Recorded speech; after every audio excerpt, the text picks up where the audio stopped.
నా పేరు కుమ్మరి స్వామి. నేను వ్యవసాయం చేస్తుంటా. ఎట్లుంది రేవంత్ రెడ్డి పరిపాలన ఎట్లుంది? రేవంత్ రెడ్డి పరిపాలన సూపర్ ఉందమ్మా. ఎందుకంటే రైతులకు రైతు రుణమాఫీ చేసిండు. రైతు భరోసా కింద అమౌంట్ వేస్తున్నాడు. అన్ని విధాలుగా మంచిగా ఉన్నది వ్యవసాయదారులకి అని అనుకుంటున్నాను. రుణమాఫీ వస్తలేదంట, రైతు బంధు వస్తలేదంట. రైతు బంధు ఇప్పుడు ఇదేది మన ఈ పంటకే రాలేదు. ఇప్పుడు వేస్తాను అంటున్నాడు, ఎలక్షన్ కోడ్ నుంచి ఆపిరు అంటున్నాడు. ఏమేమి వస్తున్నాయి మీకు? 5 గ్యారెంటీలు.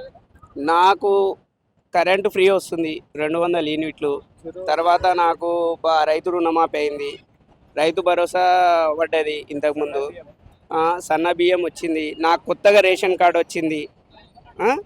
తర్వాత మళ్ళీ సిలిండర్ కూడా సబ్సిడీ పడుతుంది.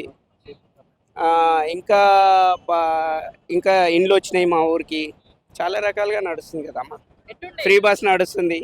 10 ఏళ్ల పాలనకి 2 ఏళ్ల పాలనకి తేడా 100% గతంతోన పోలిస్తే ఇప్పుడు చాలా బెటర్గా ఉన్నది. ఎందుకంటే సంక్షేమ పథకాలు అనేటివి నేరుగా ఎవరింటికి వచ్చేస్తున్నాయి.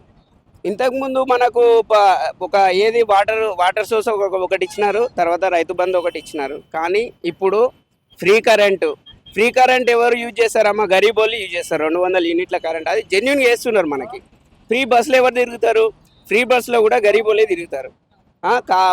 ఉన్నోళ్ళు ఎవరు కార్లలో పోతుంటారు. కానీ అవి డైరెక్ట్గా గరీబ్ వాళ్ళకి చాలా విధంగా సహాయం అందుతుంది గవర్నమెంట్ నుంచి. అంటే ఫ్రీ బస్ ద్వారా ఆటో డ్రైవర్లకు అన్యాయం జరిగిందంట. ఆటో డ్రైవర్లు ఎక్కడ దాన్ని ఎలిగేట్ చేస్తలేరు కదా, లీడర్లే చేస్తున్నారు. ఒకవేళ ప్రాపర్గా ఆటో డ్రైవర్లకే అన్యాయం జరిగితే ఆటో యూనియన్ ఊకుంటాయి ఊకోవు కదా. ఆటో యూనియన్లు ఎన్ని స్ట్రైకులు చేస్తున్నాయి, కానీ ఆటో యూనియన్లు స్ట్రైకులు చేస్తలే. కేటీఆర్ పోయి స్ట్రైక్ చేపిస్తున్నాడు. గట్లయితుంది. నమస్తే అమ్మా. అంటే 10 ఏళ్లలో ఏం చేయలేదా కేసీఆర్ మాలాంటి యువకులకు జాబ్ ఇయ్యలే. మెయిన్ జాబులు ఒకరికి జాబ్ వస్తే ఇంటిల్లి పాది మంచిగా అవుతారు. ఒక రేషన్ కార్డు వస్తే 1 ఎకరా భూమి వస్తుంది. 1 ఎకరా భూమి ఉన్నట్టు ఒక రేషన్ కార్డు ఉంటే ఆ రేషన్ కార్డులో సన్న బియ్యం వస్తాయి. తర్వాత హాస్పిటల్లో అయితే 10 లక్షల రూపాయలు మనకు ఆరోగ్యశ్రీ కింద వర్తింపనికి చేస్తున్నారు. మరి ఇంకా ఎట్లా మంచిగా చేయలేరమ్మా మన గవర్నమెంట్? కాంగ్రెస్ గవర్నమెంట్, రేవంత్ రెడ్డి గారి గవర్నమెంట్ గరీబ్ వాళ్ళకి చాలా మంచి చేస్తున్నది. రేవంత్ రెడ్డికి పాలన చేయడానికి వస్తలేదు అంటారు కేటీఆర్. గట్లనే అనిపిస్తుంది. మరి జిమ్మిక్కులు చేయాలి, మందిని మభ్యపుచ్చాలి, వాడిని ఎత్తి మీద చేయబెట్టాలి, వీడిని ఇది చేయాలి, అప్పుడు వాడిని మంచోడు అంటారు. ఈయన ట్రాన్స్పరెంట్గా ఉంటాడు, స్ట్రేట్గా మాట్లాడతాడు కాబట్టి, ఉన్నట్టు మాట్లాడతాడు కాబట్టి నచ్చాడు లీడర్లకి నచ్చుతలేడు. కానీ ప్రాపర్గా గరీబ్ వాళ్ళకి నచ్చుతున్నాడు కాబట్టి వాస్తవం కాబట్టి 70 నుంచి 80% కాంగ్రెస్ సీట్లు రావడం జరిగింది మన స్టేట్లో. మరి అట్లాంటప్పుడు గవర్నమెంట్ నచ్చినట్టే కదమ్మా జనాలకి. ఎట్లా చూస్తున్నారు మరి రేవంత్ రెడ్డి పాలనకు సంబంధించి? మొన్న కేసీఆర్ను కూడా సిట్ విచారించడం అయితే జరిగింది.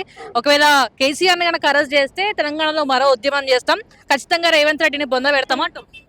ఇంతకుముందు ఏంటంటావమ్మా, తెలంగాణ అప్పుడు ఏదో దొంగగా మరి హాస్పిటల్లో పోయి పడుకొని తను అన్నం కూడా తినడం జరిగింది ఆ రోజు ఈ టైంకి.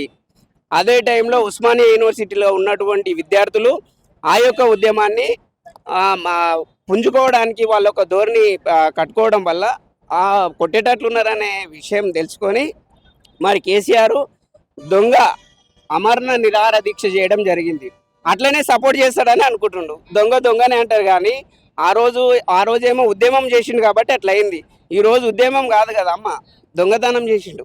కేసీఆర్ వల్లనే తెలంగాణ వచ్చింది. ఇప్పుడు తెలంగాణ జాతిపిత అంటేనే కేసీఆర్ అని చెప్పేసి సిట్ విచారణ టైంలో బీఆర్ఎస్ వాళ్ళు మొత్తుకోరు. మరి మీరు ఎట్లా చూస్తారు దాన్ని? మరి మేమంతా ఏందమ్మా, నా మీద అయితే 5 కేసులు ఉన్నాయి. నాలాంటి యువకుల మీద ఎన్నో కేసులు ఉన్నాయి. మరి వాళ్ళందరూ జాతిపితలు కదా, మరి కేసీఆర్ ఎందుకు జాతిపిత అవుతాడు? 1960లో చాలామంది చనిపోవడం జరిగింది. తర్వాత 2008లో చాలామంది చనిపోవడం జరిగింది. మరి వాళ్ళందరూ ఏంది అని అడుగుతున్నా. రేవంత్ రెడ్డి కూడా ఓకే మాటలు మంచిగా మాట్లాడతలేదు, రేవంత్ రెడ్డి మాటలు వినకండి, స్పీచ్ వినకండి అని చెప్పేసి కేటీఆర్ కూడా అంటుండు. మరి ఆయన నోట్లకి బూతులు తప్ప వేరే మాటలు రావు అంటున్నారు. రేవంత్ రెడ్డి అనేట ఆయన ప్రాపర్ వ్యక్తి. ప్రాపర్ అంటే కింది స్థాయి నుంచి పై స్థాయి వరకు, కార్పొరేట్ లెవెల్ వరకు అవగాహన ఉన్న వ్యక్తి కాబట్టి ఈరోజు రేవంత్ రెడ్డి అన్న ప్రతి కార్యక్రమంలో పాల్గొనడం జరుగుతుంది. చిన్న కార్యక్రమం, ఇప్పుడు సదర్ ఉత్సవాలు ఉన్నాయి, బోనాల ఉత్సవాలు ఉన్నాయి, చాలా రకరకాల ఉత్సవాలలో ప్రాపర్గా జనాల లోపల పోయి తను పార్టిసిపేట్ చేయడం జరుగుతుంది. మరి ఇంతకుముందు ఉన్న కేసీఆర్ మరి ఎందుకో పార్టిసిపేట్ చేయలేడు? మరి అలాంటప్పుడు కేసీఆర్ ఎట్లా ఇదవుతాడు? కవిత కూడా ఇప్పుడు లయన్స్ సింబల్ మీద కంటెస్ట్ చేయబోతుంది, ఆమె కూడా పార్టీ నుంచి బయటికి వచ్చేసింది, దాని ఎట్లా చూస్తుంది? ఇప్పుడు వాళ్ళ ఫ్యామిలీ ఇష్యూస్ వల్ల వాళ్ళు బయటికి వచ్చి రావడం జరిగింది. ఆమెకి ఏదో లబ్ధి చేయలేకపోయినా మరి ఏదో అన్యాయం జరిగింది కాబట్టి వాళ్ళ ఫ్యామిలీలోకి వెళ్ళి బయటికి వచ్చింది. ఆమె ఫ్యామిలీలోకి వెళ్ళి బయటికి వచ్చి వాళ్ళ ఫ్యామిలీని విమర్శించుకుంటుంది ఆమె. కానీ రేవంత్ రెడ్డిని ఎక్కడ విమర్శిస్తలేదు కదా. అంటే బయటికి వచ్చిన వ్యక్తికి రేవంత్ రెడ్డి అన్న ప్రభుత్వం, రేవంత్ రెడ్డి చేసేటటువంటి పరిపాలన మంచిగా ఉంది కాబట్టి ఈరోజు విమర్శ చేయలేకపోతున్నారమ్మా. ఇప్పుడు వచ్చే మున్సిపల్ ఎలక్షన్స్ లో ఎట్లుండబోతుంది?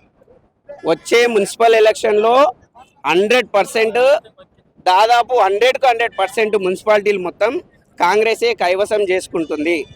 ఎందుకంటే సంక్షేమ పథకాలు చాలా విధాలుగా మన ప్రాపర్గా జనాల లోపలికి వెళ్ళడం జరిగింది, జనాలు లబ్ధి పొందడం జరిగింది. కాబట్టి ప్రతి ఒక్కరు కాంగ్రెస్ వైపే మొగ్గు చూపుతారని తెలియజేస్తున్నాను.